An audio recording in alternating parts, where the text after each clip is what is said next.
please subscribe and don't forget to press the bell icon to get notified whenever we upload a new video.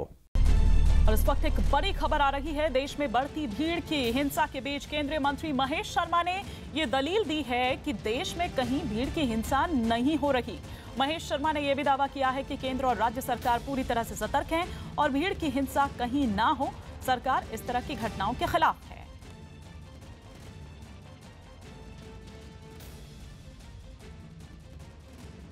Definitely there is no mob lynching going on, and government, especially state governments and central governments, are all concerned that mob lynching sort of activities doesn't happen. Honorable Home Minister has already given a statement in the Lok Sabha. Vikrant हमें और विस्तार से जानकारी दे रहे हैं। विक्रांत, अगर इस तरह की घटनाओं को लेकर सरकार वाकई में सतर्क है तो फिर क्यों इस तरह की घटनाएं हो रही हैं? अब क्या देखें इस बयान के पीछे क्या मंशा? घटना सामने आई है, उससे कई सवाल खड़े किए और बीजेपी के कई नेताओं से भी हमने बात करने की कोशिश की।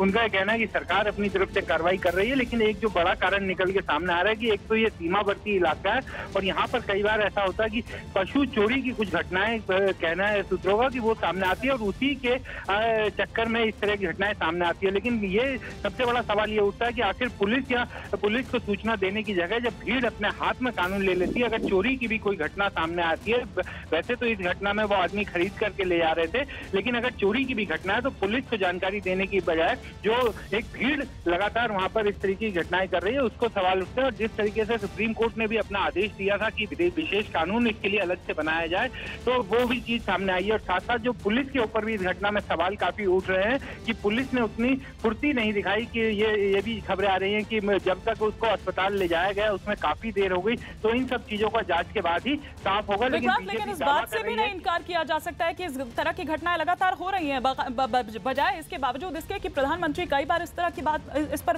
बोल चुके हैं, लेकिन उसके बावजूद हो रही हैं इस तरह की घटनाएं।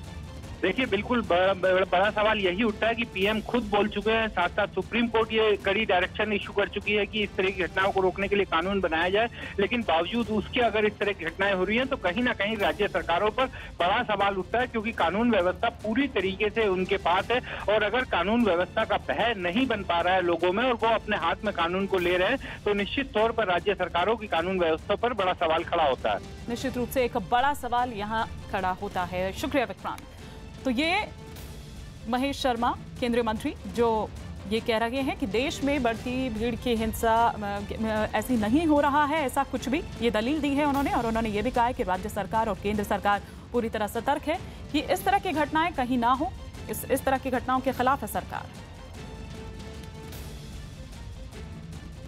वहीं भीड़ की हिंसा को लेकर कांग्रेस ने लोकसभा में काम रोको प्रस्ताव दिया है। कांग्रेस ने यह मांग की है कि प्रश्नकाल को भी स्थगित किया जाए और इस अहम मुद्दे पर चर्चा की जाए। कांग्रेस का आरोप है कि देश में भीड़ की हिंसा के मामले लगातार बढ़ते जा रहे हैं।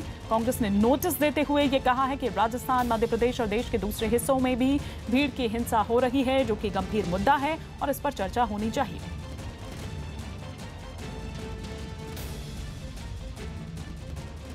सदन में अनेक बार हम लोगों ने भी कहा इस मुद्दे को उठाया गया, आज भी उठाया जाएगा, लेकिन इस गवर्नमेंट को हालत को सुधारने की इच्छा नहीं है।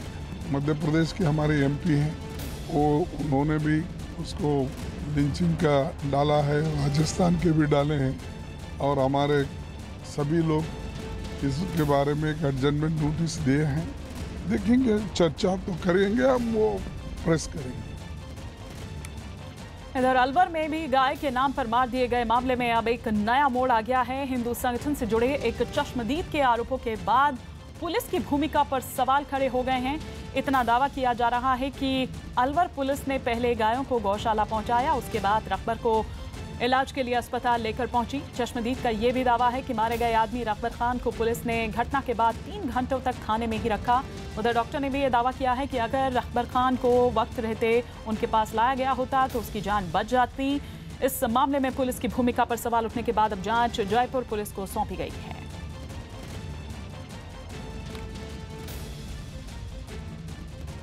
थाने की गाड़ी में हम बैठ के निकल गए 12:41 पे यहाँ से ललावंडी पहुँच गए हम समथिंग 12 के बाद में 1 बजे के समथिंग।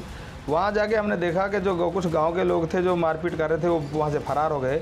जिन बंदों ने मुझे फ़ोन किया मैंने उनको कहा कि आप मौके पर हैं और उस मामले को देखें, हम पहुंच रहे हैं। वो दोनों बंदे वहाँ मिले तो वहाँ एक घायल बंदा हमें पड़ा हुआ मिला। वहाँ साइड में 2 गाय बंधी हुई थी। दोनों गायों को बंधे हुए देख के हमने देखा कि हाँ मामला तो कोई गो तस्करी का है। तो वो बंदे को देखा, वो पूरा कीचड़ में सना हुआ था क्योंकि बारिश हो रही थी और पूरा खेत गीला था, मिट्टी बिल्कुल ऐसी कीचड़ हो रही थी।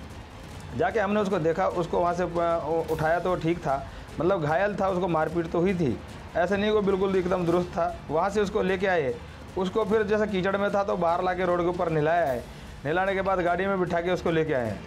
पुलिस ने पुलिस के जो गाड़ी का ड्राइविंग कर रहा था जो बंदा, उस बंदे ने, मुझे लग रहा था जिस तरह से बिहेव कर रहा था कि हो सकता है कि उसने, मुझे जैसा महसूस हुआ, मैंने उसको इसके चेक तो किया नहीं था, तो वो शायद ड्रिंक करके था। उसने उसके साथ तो गंदी भद्दी गाली दे के उसके साथ मारपीट की। वहाँ से फिर उसको लेके आए, गोविंदगढ़ मोड़ पे रोके, गोविंदगढ़ मोड़ पे चाय ली, क्योंकि जब तक टेम्पो पीछे आ रहा था, गायों का हुलिया लेना था, वहाँ हुलिया लिया। उसके बाद भी उसके साथ लगातार मारपीट चलती रही और उसके बाद उसको रामगढ़ थाने में लेके आए। रामगढ़ थाने में समथिंग हम 1:30 से 1:45 बजे आगे होंगे, इससे अधिक समय नहीं होगा क्योंकि ज़्यादा दूर नहीं है, ललावंडी महज 4 किलोमीटर है। उसके बाद वहाँ से जो गोवंश थे वो रामगढ़ आए, रामगढ़ थाने पे खड़ा हुआ टेम्पू। उसके बाद टेम्पू में ही गोवंशों को हम गौशाला लेके गए, गौशाला गोवंशों को उतारा। सारे जब वापस आए हम 4 बजे के समथिंग समय होगा, तो आके हमने देखा तो वो बंदा वहाँ बिल्कुल ऑफिस का जो मेन हेड ऑफिस है उसके साइड में जहाँ मुजरिमों को बिठाते हैं, उस दिशा में वो बंदा बिल्कुल मरा हुआ मिला। लेके आई थी और मृत अवस्था में थे वो। बात सामने आ रही है कि 2.5 से 3 घंटे थाने में रखा गया। अगर उस टाइम अगर यहाँ आता तो शायद, हाँ, उस टाइम में अगर वो वहाँ पर जैसा बता रहे हैं कि सही कंडीशन में था या नहीं था, अगर सही ठीक कंडीशन में उस वक्त में अगर ले आते तो बिल्कुल बचाया जा सकता था। हालांकि राजस्थान के गृह मंत्री गुलाब चंद कटारिया ने वीएचपी नेता के इस दावे को खारिज कर दिया है। क्या कुछ कह रहे हैं, सुनिए। अलवर वाले मामले में ज्ञानदेव आहूजा ने आरोप लगाया पुलिस के ऊपर कि ये भीड़ ने नहीं मारा, पुलिस की वजह से मारा, भले ही मामले की जांच चल रही है। ऐसा है कि सच होगा, कोई मेरे कहने से या आपके कहने से बदल नहीं सकता। अगर सच होगा तो उनके खिलाफ भी कार्रवाई होगी, लेकिन इसमें मुझे अभी तक कोई सच्चाई नहीं लगती। इधर बीजेपी विधायक ज्ञानदेव आहूजा ने जांच से पहले ही भीड़ की हिंसा में मारे गए राघवर पर गौ तस्कर होने का आरोप लगाया। जनता ने पकड़ा, थोड़ा बहुत थप्पड़ मुक्का किया, पुलिस देर सवेर वहाँ पहुँची और पुलिस ने भी उन गौ तस्करों को, एक तो भाग गया और एक को पकड़ा, और पुलिस ने भी उनके साथ में जनता को दिखाने के लिए हम बड़े सख्त हैं और हम कार्रवाई करते हैं, तो यह सख्ती दिखाने के लिए उसको तो वहाँ थप्पड़ मुक्का किया है। अब फिर उसको पकड़ के थाने में लाए हैं। अब इस थाने में लाए हैं, अब थाने में भी कोई मारपीट की ऐसा मुझे विश्वस्त सूत्रों से जानकारी मिली। अब वहाँ से जानकारी जैसी मिली है वो मैं आपको शेयर कर रहा हूँ, और उसको फिर ले जाया गया अस्पताल कि ये और कहीं घटनाग्रस्त नहीं हो, दुर्घटनाग्रस्त नहीं हो जाए, कैजुअल्टी नहीं हो जाए। अस्पताल के जाते समय उसकी मृत्यु हुई, ऐसा वहाँ के सीओ का और स्टेटमेंट है। वहीं इस मामले में कांग्रेस ने भी पुलिस पर सवाल खड़े किए। पुलिस ने मेडिकल फैसिलिटीज़ दिलाने में कोई पहल नहीं की। सबसे पहले वो थाने में ले गए और थाने में उनकी पिटाई की गई, और जो गाय थी 10 किलोमीटर गौशाला है वहाँ पर लेके गए, और 4 किलोमीटर दूरी पर जो CHC था, हॉस्पिटल था, वहाँ उसको लेके नहीं गए। 4 घंटे की देरी जिसकी वजह से मौत हुई। वो थाने के लोग, पुलिस के लोग, उनके खिलाफ FIR दर्ज करके उनको गिरफ्तार करके जेल भेजा जाना चाहिए। दिन ब दिन देश में लिंचिंग हो रही है और देश बदहाल हुआ जा रहा है, और इनके नेता कह रहे हैं प्रधानमंत्री लोकप्रिय हो रहे हैं, इसीलिए देश में लोग मर रहे हैं। ऐसी कौन सी लोकप्रियता? मैं देश के लोगों से पूछता हूं, क्या आप ऐसा लोकप्रिय प्रधानमंत्री चाहते हैं जिसकी लोकप्रियता आपकी जान ले ले? तरह तरह की यहाँ पर प्रतिक्रियाएं आ रही हैं। इधर भवानी भी हमें और विस्तार से जानकारी दे रहे हैं। लेकिन भवानी, जिस तरह से हम यहाँ पर बीजेपी विधायकों की भी कुछ प्रतिक्रियाएं यहाँ पर सुने, जिस तरह से क्लीन चिट दी जा रही है या जिस तरह के बयान दिए जा रहे हैं, क्या नहीं लगता है कि इस मामले को और ज्यादा तूल देते हैं? देखिए, बयान बिल्कुल अपनी जगह अलग है, पॉलिटिकल बयान कुछ भी हो, लेकिन सबसे बड़ी जो इस मामले के अंदर एक सच्चाई है जिस पे पुलिस को जवाब देना होगा। एक अभी जो गौशाला प्रबंधक जहाँ पर गायें भेजी गई थी, उस गौशाला प्रबंधक का ये कहना है कि उसके पास 3:12 पर फ़ोन आया था कि गायें लेकर आ रहे हैं, और उसके पास में 3:26 पर उसके गौशाला के अंदर गायें छोड़ दी गई। और 4 बजे दूसरी तरफ जो CHC है, सरकारी अस्पताल है, जहां पर रकबर खान को ले जाया गया था मौत के बाद में, 4 बजे ले जाया गया। वो डॉक्टर का बयान है, जो इंचार्ज थे उस वक्त, उनका ये कहना 4 बजे ले जाया गया। और 12:50 पर मौके पर पुलिस पहुंची थी, यानी कि 1 बजे मौके से रकबर खान को ले लिया गया था। तो अब ये पुलिस को जवाब देना होगा इस बात का, क्योंकि ये पुलिस ने अपनी खुद की जो FIR है उसके अंदर भी मेंशन है कि 12:50 पर उनको सूचना मिली थी, 1 बजे वहां पर पहुंच गई थी। तो 3 घंटे आखिरकार 4 किलोमीटर दूर डिस्पेंसरी है, वहां तक क्यों नहीं ले जाया गया अगर उसकी हालत खराब थी तो? और अगर हालत खराब नहीं थी तो अचानक उसकी हालत कैसे बिगड़ी, क्यों बिगड़ी, किसने पीटा उसको, क्या पुलिस पर आरोप है, क्या उसको थाने में पीटा और उसको थाने में क्यों ले जाया गया? ये सवाल तो क्या इन चीजों के जवाब अब तक मिल पाए हैं भवानी? देखिए, अभी तक पुलिस या राजस्थान सरकार की ओर से इनका जवाब नहीं दिया गया। गृह मंत्री को, जैसे आप सुन रहे थे, अलवर के SP ने भी कहा कि वो इन एलिगेशन पर, जो उन पर आरोप लग रहे हैं, उनकी भी जांच कराएंगे और जो कोई दोषी होगा उसके खिलाफ कार्रवाई करेंगे। लेकिन सवाल तो ये है कि जिम्मेदार कौन है? आपको ये जिम्मेदार ये बताना होगा। और रामगढ़ थाना पुलिस, जिस पर सबसे बड़ा आरोप है, क्या उनसे बुलाकर पूछताछ की गई? क्या थाने के लोगों से अभी तक की कोई जानकारी पुलिस की ओर से नहीं दी गई कि रामगढ़ थाना पुलिस का क्या वर्जन है? रामगढ़ थाना पुलिस से हमने बात करने की कोशिश की, ऐसे तो सामने आने को तैयार नहीं है, बात करने को तैयार नहीं है, वो सफाई देने को तैयार नहीं है कि रकबर खान को आखिर 3 घंटे उन्होंने पुलिस हिरासत में क्यों रखा और क्यों उसको नहीं ले जाया गया वहां पर अस्पताल। अगर अस्पताल टाइम पे ले जाते तो बचा जा सकता था, जैसा आरोप है। अब उनकी ओर से, पुलिस की ओर से सफाई का इंतजार किया जा रहा है। और अगर इसमें थाने की अगर थाने ने अगर उसको रखा है तो ये जिम्मेदारी पुलिस थाने की होती है, यानी कि अलवर पुलिस की है। और ये बेहद गंभीर मामला है, क्योंकि मॉब लिंचिंग के मामले में 3 लोगों को अरेस्ट किया जा चुका है। और जो आई विटनेस है, जो VHP के नेता है, जो पुलिस के साथ गए थे, क्योंकि ये जो दावा और कोई नहीं कर रहा, ये दावा कर रहे हैं VHP का वो नेता जिसने पुलिस को ये सूचना दी थी कि वहां पर गो तस्कर है और पुलिस के साथ गया था। और पुलिस खुद मेंशन कर रही है नवल किशोर शर्मा का, तो उसी का दावा है। इसलिए जाहिर तौर पर आरोप बेहद गंभीर, संगीन है। पहले गायों को छोड़ाया गया, फिर उसको अस्पताल ले जाया गया। नजर बनाए रखे फिलहाल। शुक्रिया भवानी।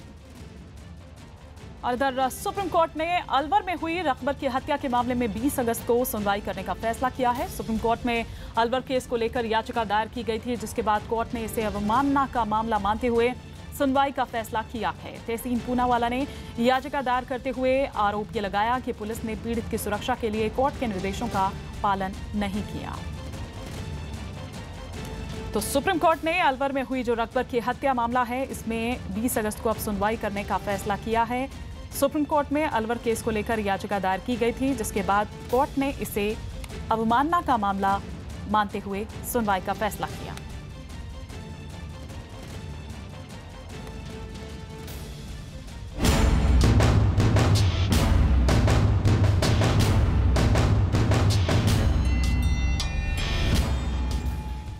इधर बिहार के मुजफ्फरपुर में बालिका गृह में यौन उत्पीड़न को लेकर चौंकाने वाले खुलासे हो रहे हैं।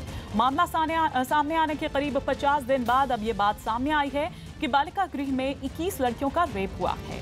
बालिका गृह में करीब 40 लड़कियां थीं, जिसमें एक लड़की की हत्या के बाद वहीं दफनाने का आरोप भी लगा है और इसके लिए कोर्ट के आदेश पर वहां खुदाई भी हो रही है। इस मामले में पुलिस ने अब तक 11 लोगों को गिरफ्तार किया है, लेकिन बिहार के पूर्व उप मुख्यमंत्री और RJD नेता तेजस्वी यादव ने नीतीश सरकार पर इस मामले में असली गुनहगारों को बचाने का आरोप लगाया।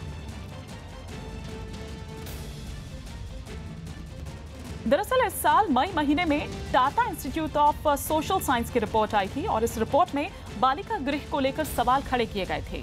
इसके बाद 31 मई को जिला बाल संरक्षण इकाई ने FIR दर्ज कराई। FIR में 7 से 17 साल की बच्चियों के रेप का आरोप लगाया गया और 2 जून को यौन उत्पीड़न मामला सामने आने पर 8 आरोपियों को गिरफ्तार किया गया। इसके बाद 3 जून को पुलिस ने मकान मालिक ब्रजेश ठाकुर और संचालक महिलाओं को जेल भेज दिया। पीड़ित लड़कियों के बयान के बाद मेडिकल जांच कराई गई। जांच में 21 लड़कियों के रेप की पुष्टि हुई। इतना ही नहीं, बालिका गृह में एक लड़की की हत्या और उसे वहीं दफनाने का आरोप भी लगा। इसके बाद कोर्ट ने बालिका गृह में खुदाई का आदेश दिया।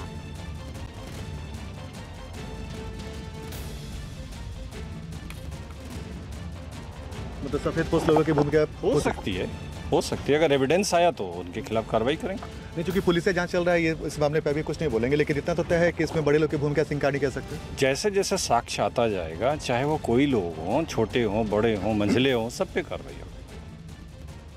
दुष्कर्म हुआ, हाँ, लड़कियों के साथ हुआ। जितने लोगों का जांच हुआ है, सारे लोगों के साथ 29 लड़कियों के साथ दुष्कर्म हुआ, ये रिपोर्ट में आया। हमारे पास एविडेंसेस हैं, जैसे लड़कियों का 161 का बयान है, 164 का बयान है, और ये एविडेंस है, तो उसके आधार पे ये प्रूफ होता है कि उनके साथ गलत काम हुआ है। और जो हमारे पास अभी तक एविडेंसेस हैं, उसके आधार पे हम जो भी अभियुक्त पकड़े हैं या बाकी फरार हैं, उनके लिए भी हमारी छापामारी चल रही है। जो पकड़े उनको चार्जशीट कर रहे हैं। इस राज्य में मुजफ्फरपुर ही नहीं है, हम समझते कि बिहार के हर जिले में इस तरह की घटनाएं वारदात हुई हैं। और फिर एक बार निठारी जैसे मामले बिहार में आए हैं, जो इसमें बिहार का नाम देश और दुनिया में सर से नीचे सर झुक गया है। और माननीय मुख्यमंत्री को 1 मिनट भी अपने पद पर बने रहने का कोई अधिकार नहीं है। अगर जुल्म किया है तो जुल्मी को सजा दिलाना हमारा कर्तव्य होता है, और उसको अंतिम दम तक जेल के शिकंजों में भेजते हैं। घटनाएं हुई हैं, बहुत दर्दनाक, निंदनीय, हृदय विदारक घटनाएं हैं, इसकी जितनी निंदा की जाए वो कम होगी। लेकिन पुलिस ने अपनी पूरी काम कर रही है, और निश्चित रूप से उस बिंदु पर पहुंचेगा और कल्प्रिट भी पकड़ाएंगे। इस तरह की घटना की हम घोर निंदा करते हैं, और ये इस तरह का जो काम होता है वो जघन्य अपराध की श्रेणी में आता है। जिस लड़की लोग को बालिका सुरक्षा गृह के नाम पे सुरक्षा के लिए रखा गया था, उस तरह लड़कियों के साथ जरूर ये कहानी कोई ये जो काम है वो डरा धमका के ही बच्चियों के साथ कराया गया होगा। तो कहीं न कहीं जो ये इसके संचालक हैं उनके ऊपर घोर अनुशासनात्मक कार्रवाई होनी चाहिए। जो भी इसके लिए जिम्मेवार लोग हैं, इसमें कई लोगों के खिलाफ उन प्राथमिकी दर्ज किया जा चुका है, कई गिरफ्तारियां हो चुकी हैं, और जो अन्य लोग भी हैं वो बहुत जल्द गिरफ्तार किए जाएंगे। अनुसंधान से जो तथ्य सामने आ रहे हैं उनकी मुश्किलें बढ़ रही हैं, और इस घटना के लिए तमाम जो जवाबदेह लोग हैं वो लंबी सजा के लिए मानसिक रूप से उन्हें तैयार होना चाहिए। बालिका गृह में हुए 21 बच्चियों के रेप मामले में आरजेडी नेता तेजस्वी यादव ने नीतीश सरकार पर बड़े आरोप लगाए हैं। तेजस्वी यादव का ये दावा है कि सरकार मुजफ्फरपुर मामले में आरोपियों को बचा रही है, और ये भी आरोप लगाया है कि बालिका गृह में सालों से नेता अधिकारी बार बार रेप करते रहे हैं। इतना ही नहीं, तेजस्वी ने बालिका गृह में कई लड़कियों का जबरन गर्भपात कराने का भी आरोप लगाया। दावा है कि मामला सामने आने के बाद कई लड़कियां बालिका गृह से लापता हैं। तेजस्वी यादव ने यह भी कहा कि मुजफ्फरपुर के अलावा मोतिहारी, सिवान, हाजीपुर के बालिका गृह में भी शोषण हो रहा है, और सरकार अपने ही बालिका गृह में बच्चियों को सुरक्षा नहीं दे पा रही। चंद्रमोहन लगातार इस पर अपनी नजर बनाए हुए हैं। चंद्रमोहन, क्या खुदाई का काम शुरू हो चुका है?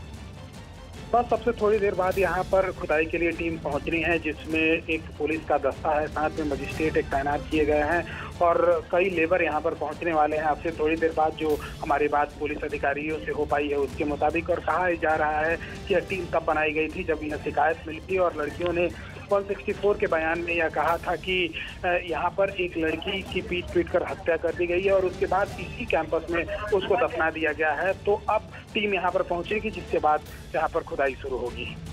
तो कुछ ही देर बाद बस अब ये खुदाई शुरू होने वाली है। यहाँ पर हम आपको लगातार खबर दिखा रहे हैं मुजफ्फरपुर में किस तरह से ये महापाप हुआ। चंद्रमोहन, आपसे जानना चाहेंगे कौन मॉनिटरिंग से करेगा, कौन कौन लोग यहाँ पर इस दौरान मौजूद रहेंगे? बिल्कुल, देखिए इस पूरे मामले का सामान एसएसपी के हाथ में है, मुजफ्फरपुर एसएसपी जो है, और साथ ही एक मजिस्ट्रेट कोर्ट की ओर से तैनात किए गए हैं। साथ ही सिटी एसपी और इलाके के जो डीएसपी हैं वो यहाँ पर मौजूद रहेंगे। और जो तीन लड़कियों ने बयान दिया था 164 में, और साथ ही जो यहाँ पर आयु जांच के लिए पहुंची थी उनसे जो 3 लड़कियों ने बयान दिया था वो भी यहाँ पर खुदाई के दौरान मौजूद रहेंगी, क्योंकि लड़कियों ने साफ तौर पर अपने बयान में यह कहा है कि जिसके साथ मारपीट हुई थी उसको इस इसी कैंपस में दफनाया गया। तो उन लड़कियों को ये भी पता है कि किस इलाके में दफनाया गया है उस लड़की को, तो वो लड़कियां यहाँ पर मौजूद रहेंगी और साथ ही कई पुलिसकर्मी और साथ ही खुदाई की जो टीम पहुंच रही है वो भी यहाँ पर चंद मिनटों में पहुंचने वाली है और उसके बाद फिर खुदाई का काम शुरू होगा। शुक्रिया चंद्रमोहन।